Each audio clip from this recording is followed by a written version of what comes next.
Her name was Arya Whitfield, and for 2 years, she had not taken a single step on her own. At 19 years old, she lay in a custom-fitted hospital bed inside the west wing of her father's 40-room estate, staring at ceilings she had long memorized, counting the tiny imperfections in the plasterwork, because there was nothing else left to count. If you believe in kindness, second chances, and the power of small moments to change lives, please like, comment, share, and subscribe to Kindness True Stories. Also, tell us in the comments, where in the world are you watching from? Her father, Richard Whitfield, was the kind of man whose name appeared in financial newspapers and whose phone never stopped ringing. He had built a pharmaceutical empire from nothing, had shaken hands with senators and signed deals worth hundreds of millions. And yet, when his only daughter had been thrown from a horse during a charity event and suffered severe spinal trauma, all of his power and all of his money could not make her stand again. The finest neurologists in the country had visited that mansion. Specialists had flown in from Switzerland and Japan. Physical therapists with credentials, longer than short novels had worked with Arya for months. And still she sat in her wheelchair by the window every morning, watching the garden bloom and wither without her. Richard spent money like it was water, but grief had made him hollow. His eyes carried a permanent shadow, and the staff who worked inside the mansion walked on eggshells, because they knew that behind every calm instruction he gave was a man slowly breaking apart. Arya herself had stopped asking questions about her future.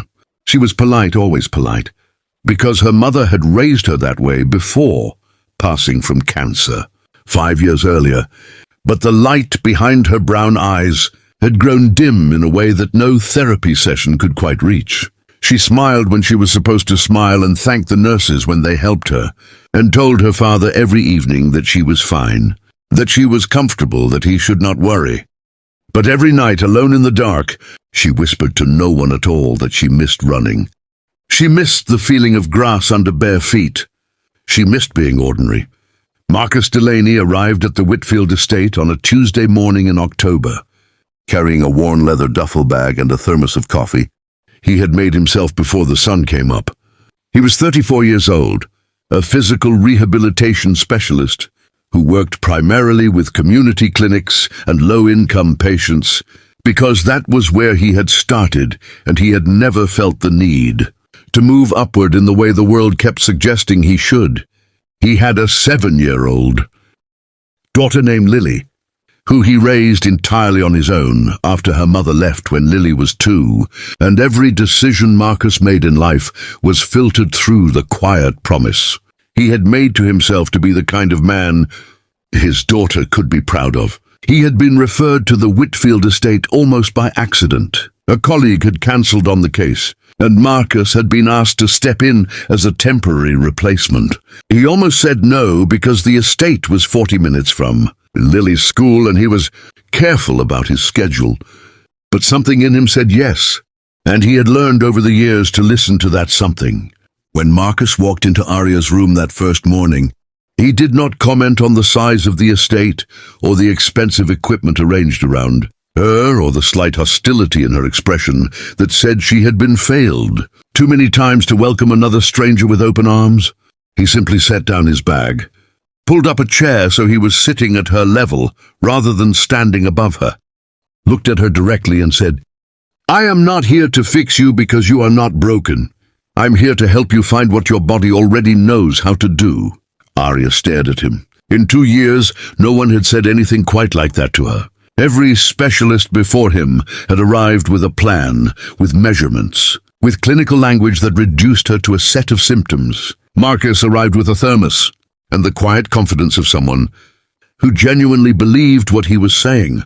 She did not smile, not that first day, but she listened. Marcus worked differently than anyone who had come before him. He did not push her into pain. He talked to her while they worked, not about her injury, but about real things. He told her about Lily, about how his daughter was convinced that squirrels were secretly running a small government in the oak trees behind their apartment.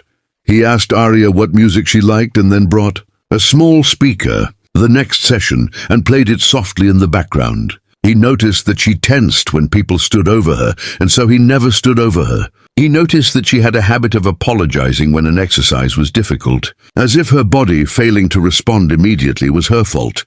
And so every single time she apologized, he said the same thing. Nothing to be sorry for. Your body is working. Trust it. 3 weeks into their session, something shifted.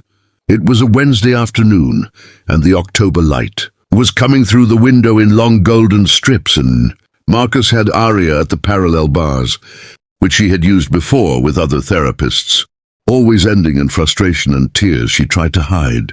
That afternoon, he stood at the end of the bars, not holding her, not guiding her hands, just standing there with calm eyes and saying, "You are not falling. I am right here. Take one."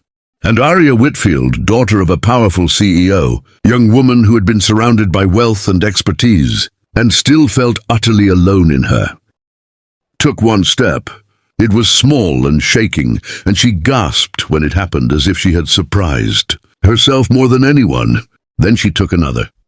She made it 4 steps before her legs gave, and Marcus caught her, and she clung to his arms and wept the kind of tears that had been stored up for 2 very long years. Marcus held her steady and said nothing because some moments do not need words. Richard Whitfield had been watching from the doorway. He was a man who had not cried in years, who had trained himself out of public emotion the way powerful men often do, and he stood there with his hand pressed flat against the doorframe, watching his daughter walk, and wept without making a sound. Over the following months, Arya's progress became the kind of story that spread quietly through the household, then through their extended family, then through the small world of people who knew the Whitfields. Marcus never sought credit. He showed up every session with his thermos and his speaker and his unshakable belief that the person in front of him was capable of more than they currently believed. By February, Arya was walking with a cane through the garden she had watched from her window for 2 years. She called Marcus on the morning of her first full lap around the grounds and described every flower she passed, and he listened with Lily sitting beside him eating cereal. And Lily, hearing Arya's voice, grabbed the phone and said very seriously, "My dad is the best helper in the whole world." Zu and Arya laughed, really laughed, the full and unguarded kind, for the first time since before the accident. Richard Whitfield offered Marcus a permanent position with a salary that would have changed his life in material terms. Marcus thanked him sincerely and declined, because the community clinic needed him and the patients there had no one else. Richard, for the first time in years, respected a decision he could not understand. What Marcus Delaney gave Arya Whitfield was not a cure. It was belief. It was consistency. It was the particular kind of kindness that shows up not with fanfare, but with a thermos and a folding chair, and the willingness to sit at someone's level and say, "You are not broken, you are not finished. I am not going anywhere." 2 lives were quietly changed forever on an ordinary Tuesday in October, which is exactly how the most extraordinary things tend to happen. If this story warmed your heart and reminded you that kindness is the most powerful force in any room, please give this a like, share it with someone who needs to hear it today, and subscribe to Kindness True Stories for more real tales of compassion, hope, and the everyday heroes who change the world one quiet act at a time. Your support helps these stories reach the people who need them most.